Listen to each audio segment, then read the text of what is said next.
Saque sus libros en la página 20, porque hoy vamos a estudiar historia con Biel.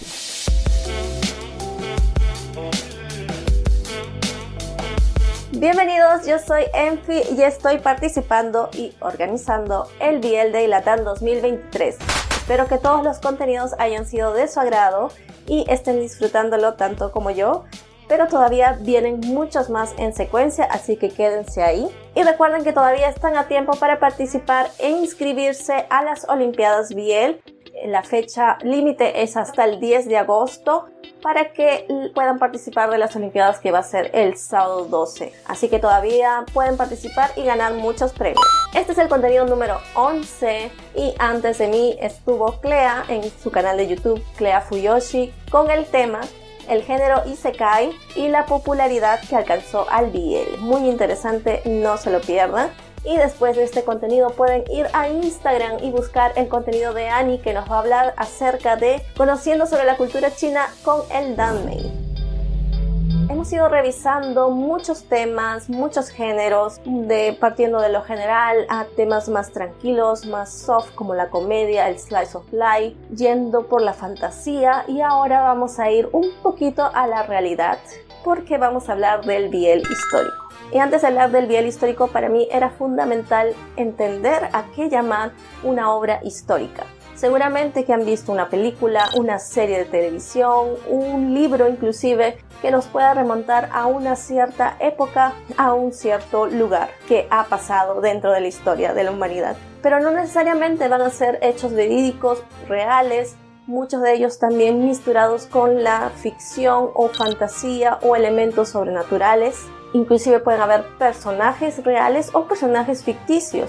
Y todo esto va a girar en torno a lo que el creador, escritor o artista nos quiere decir, para que la trama sea más secuencial y más entretenida. También vamos a ver ciertas obras que podemos decir que se tratan de una cierta historia en un cierto lugar, en un cierto tiempo, pero no necesariamente es así, puede ser totalmente inventado, y eso también nos va a generar esta discusión si es histórico o no. Y si nosotros vamos a las plataformas, vamos a encontrar en el tag histórico o historical, van a ver muchas obras, pero ¿a cuáles de ellas les podemos llamar Biel histórico o no?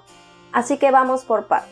En realidad existen muchos investigadores que se discuten si hay una novela histórica con puntos fijos, qué cosa debe tener, qué cosa no. En realidad está en debate. Podrían decir que es un género híbrido que intenta mezclar la realidad con la ficción y que la mayor dificultad del creador está en encontrar ese equilibrio que nos pueda llevar realidad y ficción, o sean hechos o personajes, sin que ninguno ahogue al otro. Y aquí vamos a entrar al concepto de ficción histórica. Y para que nos explique un poco más de esto, voy a invitar a Ian. Ian, quien no lo conoce, es un historiador y hace webcomics. Así que síganlo, sigan sus historias, están muy geniales, muy buenas, están en tapas y en webtoon.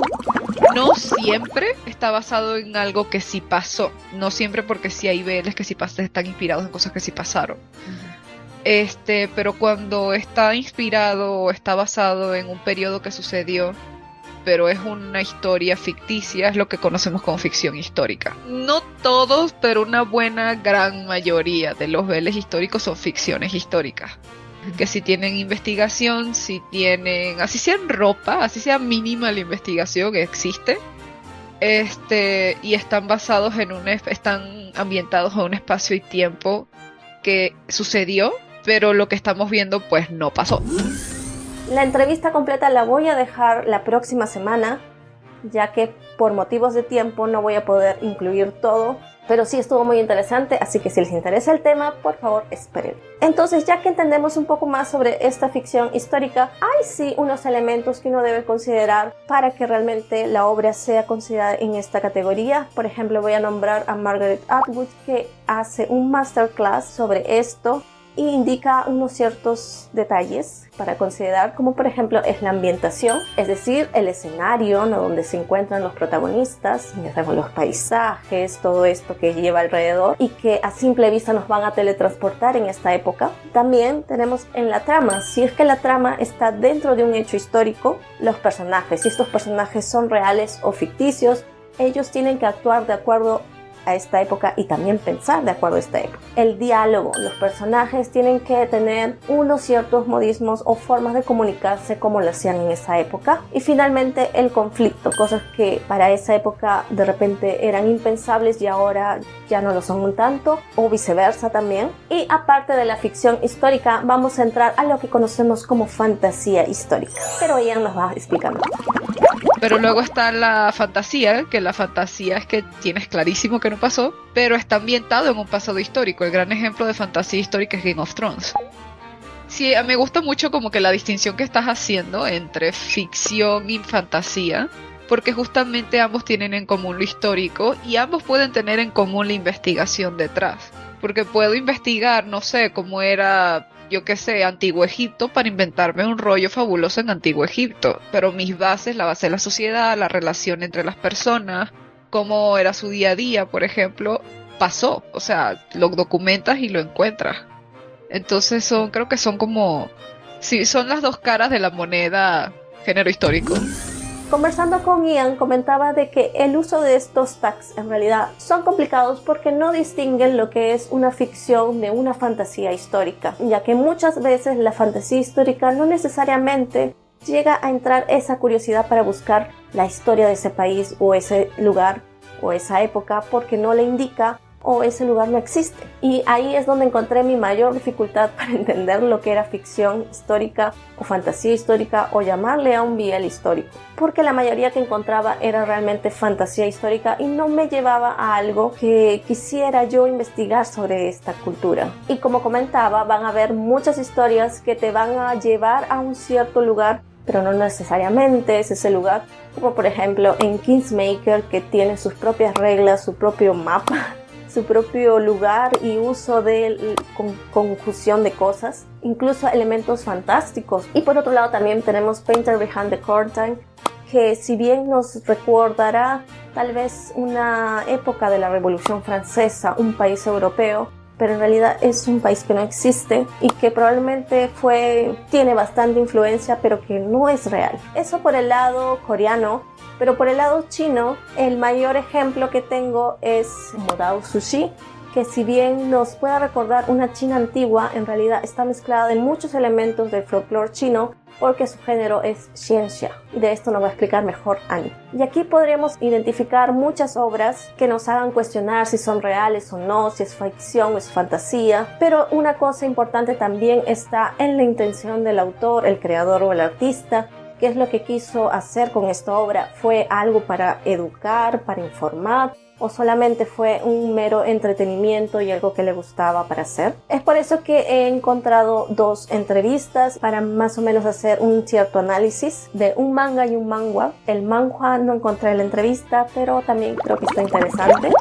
En Japón les voy a traer a Momotomanji de Sakurazawa. Esta obra la pueden encontrar en inglés por Manga Planet X Futequilla. Están todos los volúmenes completos al inglés. ¿Por qué no hay una licencia en español? Bueno, quién sabe, en el futuro haya. Momotomanji está ambientado en la era Bunsei, último periodo del Edo, es decir, entre 1818 y 1830. Para quien no conozca, la dinastía Tokugawa estuvo gobernando entre los años de 1603 a 1868. También era llamado de Edo porque Edo se llamaba la capital del shogunato, que es el actual Tokio. Y después del Edo o Tokugawa viene el Meiji, bastante conocido capaz por mucho. En la época Edo vamos a hablar de un crecimiento económico de Japón y por eso aparecen diversas artes de cultura o entretenimiento como son los ukiyo-e, que son estos dibujos antiguos, y también el kabuki, el famoso teatro japonés. Y Sakurazawa nos va a llevar a este momento de transición cuando comienza a haber este declinio de estos elementos hasta la reforma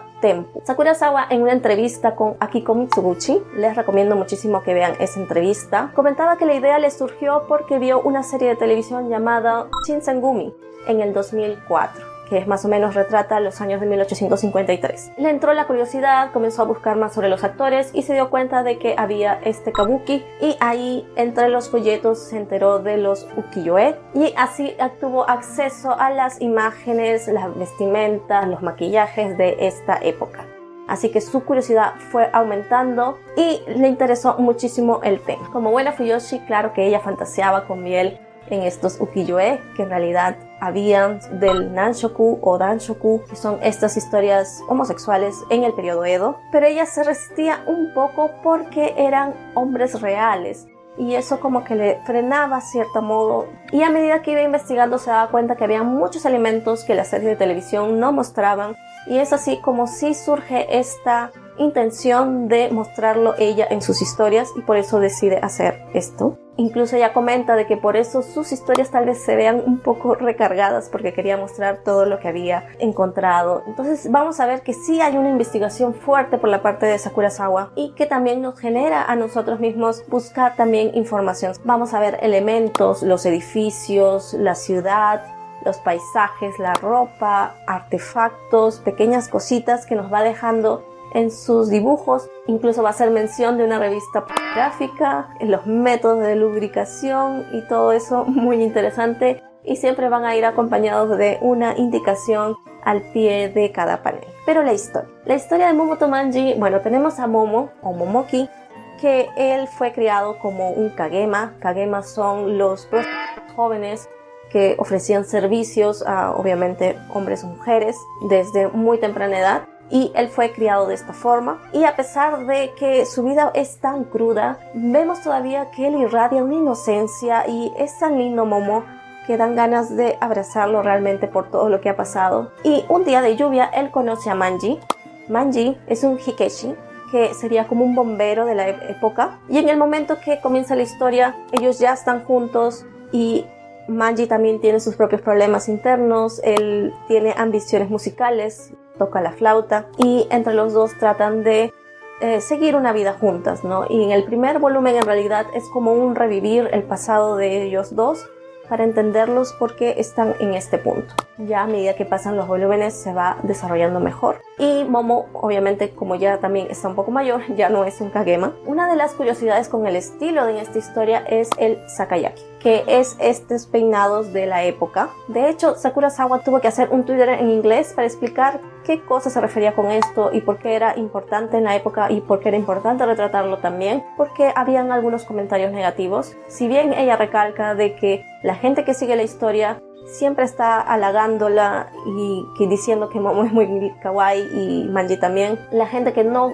ha leído y solamente ve el dibujo realmente como que se espanta y suelta unos comentarios. Ahí entra ella diciendo de que por favor no se burlen de ese estilo porque es tan bello y tan importante para la historia de Japón. Momoto Manji tiene 5 volúmenes hasta la actualidad. Todos ellos están disponibles en Futequilla o Manga Planet, y comenzó a serializarse en el 2017. Ese primer volumen ganó a mejor newcomer o iniciante del 2018. Y de Japón nos vamos entonces a Corea. Bueno, en Corea voy a traer el manga bastante conocido por muchos tal vez, Painter of the Night de Bayon Dog. No sé con exactitud si este fue el primer BL que trató esta época, pero lo que sí es seguro es de que tiene mucha popularidad y difícilmente alguien no lo conozca. Pero si alguien no lo conoce, esta historia está retratada en la época de Joseon. Y en una entrevista con Legend, ella comenta de que su intención aquí no era traer información o datos históricos. A Bayon Dog sí le gusta ver cosas de época y todo eso, pero que tal vez llamarlo histórico sea un nivel un poco mayor, porque realmente lo que lo hace es por diversión, y en realidad la idea le surge porque un amigo le retó de que dibuje estos chunga, que son estas pinturas típicas del siglo XVII asiático. Sin embargo, recalca de que una vez un fan le comentó de que no leía o no tenía costumbre de leer cosas históricas hasta que leyó Painter of the Night. Y eso realmente es un punto, porque si te lleva algo a buscar su historia o buscar más información, definitivamente estamos por el camino correcto. A pesar de que su intención no es la de culturizar o dar un hecho histórico en la época, sí podemos aprender un poquito con la historia, ya que nos va a traer algunas cosas, ¿no? Como por ejemplo la ambientación, los vestimentas, las pinturas, ¿no? Los elementos estos para pintar. Y sabemos, si bien no me creo estar equivocando, pero creo que no menciona un año, sabemos que es Joseon porque en la entrevista menciona que si no se llamaba Painter of the Night, se iba a llamar A Gay Scandal in Joseon. La dinastía Joseon entonces estuvo gobernada entre los años de 1392 a 1910. y esta es una época próspera. Ahí es donde se va a crear el Hangul, que es este alfabeto coreano, ya después de 1443. En la historia de Painter of the Night vamos a tener a Baek Na-kyun, un pintor de talento innato que creció dibujando cosas no tan propias, gay. Y cuando ya quería desistir un poco de esto, se va a encontrar con Jun Sung-ho, que es un noble y que lo buscaba desesperadamente porque era muy fanático de sus dibujos. En el primer capítulo nos comenta un poco la historia de Na-kyun. Dice que fue criado por la jefa de las mujeres que se dedicaban al entretenimiento de los hombres nobles. Y de hecho, cuando yo utilizo esa palabra y la pongo en Google, salen muchas cosas, muchos interesantes documentales sobre eso, así que tengo como curiosidad por ahí. Y por el lado de Sung-ho, un noble de la familia Jong, comentan que su padre le cortó el santu, que es este moño alto que llevan los nobles. Y al cortar esto es bastante significativo porque este moño significa la viralidad en los hombres de la época, así que es un dato muy interesante. También estaba leyendo otra historia llamada El taller típico de Joseon, de Song-mi. Aquí realmente no sentí que quiera enfocarse en la parte histórica, realmente querían solamente ponerlos como que estos personajes están aquí en esta época, pero sin hechos, o al menos hasta donde leí. Pero sí me dio como que curiosidad, ¿cómo es que se usaban estos elementos, estos artefactos, estas técnicas? Y de Corea nos vamos a China.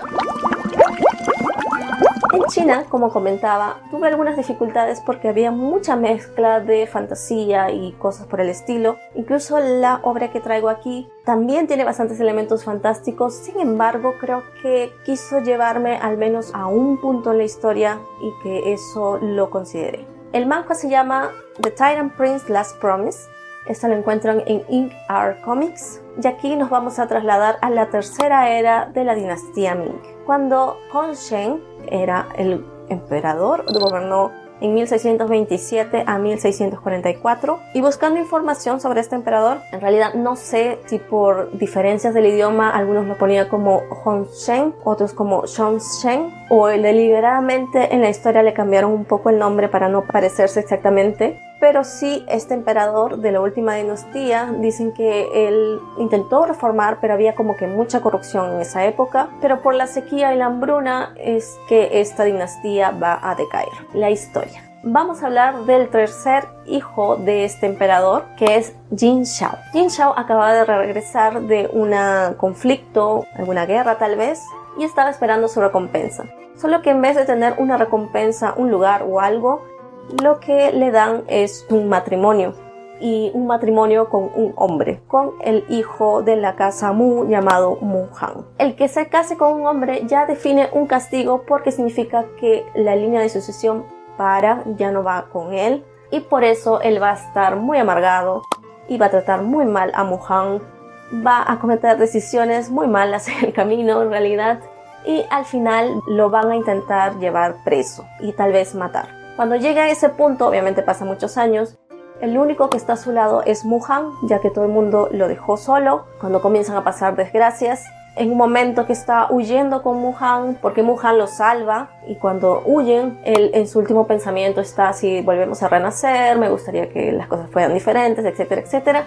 Y así pasa. Hay un renacimiento, una reencarnación. Bueno, no sabemos si es reencarnación o fue un sueño, no sé. Pero despierta. ¿Cómo empieza la obra? ¿No? O sea, después de que se casa en realidad con este hombre y comienza a tratarlo mejor porque sabe que él es muy leal, y así poco a poco va a ir cambiando su cruel destino. Aquí hay mucha política. Sé que las relaciones entre hombres eran muy comunes, pero no sé hasta qué punto esa parte lo es. Pero los escenarios, los paisajes, las vestimentas son demasiado bellas. Las recomiendo que lo vean. Chivis también son muy adorables. Y hay un punto aquí interesante que es el concubinato. El concubinato es muy común en la época, y claro, Jin Shao también tenía otras concubinas. Incluso hay un momento en el que entre ellas están hablando cuándo le debería tocar a estar con Jin Shao.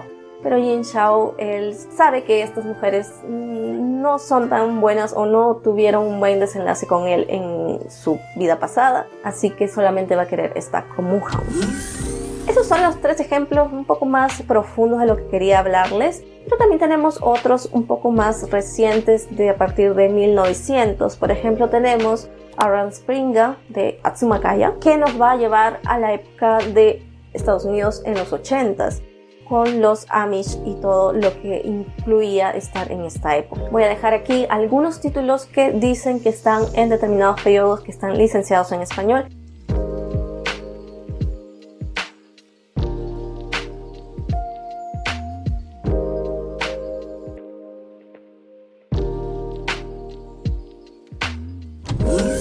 Y antes de terminar el video quería comentarles de un concurso muy interesante que hacen las chicas de Fangirl Generation, ya que estamos hablando de BL histórico, que es el Latinalia. El Latinalia es un concurso de fanarts o fanfic acerca de las historias de diversos países de Latinoamérica. Y como participante puedo decir que fue muy retador lograr mantener ese equilibrio tan interesante en la realidad y ficción, al traer personajes de la historia de mi país, por ejemplo Perú, Simón Bolívar y San Martín, o Pizarro y Atahualpa, o también me metí en super documentales acerca de la historia de Brasil y también realicé un fanfic referente, así que puedo decirles que sí, realmente se crea una magia muy interesante entre los sucesos históricos reales que pasaron y esta ficción que queda en nuestra imaginación como Fuyoshi. Así que sigan a las chicas y verifiquen las bases del concurso. Realmente les recomiendo si escriben y sobre todo les gusta la historia, así que ahí las dejo en la... Bueno, para no hacer más larga, yo voy a terminar aquí el video. Muchísimas gracias, espero que les haya gustado el contenido. Recuerden entonces nuestra cita el sábado 12 en las Olimpiadas y recuerden que hay muchos contenidos también más por ver. Síganlos, vean las entrevistas en los eventos presenciales, tal vez algunos estén cerca de ustedes o quieren tener alguna idea tal vez para crear su propio evento. También está el debate y el conversatorio que ya pasaron pero que todavía están ahí en el canal de YouTube de Eromango, y sigan las cuentas del BL Day Latam. No se olviden de ir de aquí al Instagram para ver el contenido de Ani. Recuerden que si les gusta el Voice Love MM o historias entre chicos, están en el lugar correcto. Pueden suscribirse al canal y activar la campana para saber todos los contenidos que hay. En el canal también hay algunas guías para leer gratis y todo eso. Así que espero también les guste mi contenido y nos vemos hasta una próxima. ¡Chao, chao!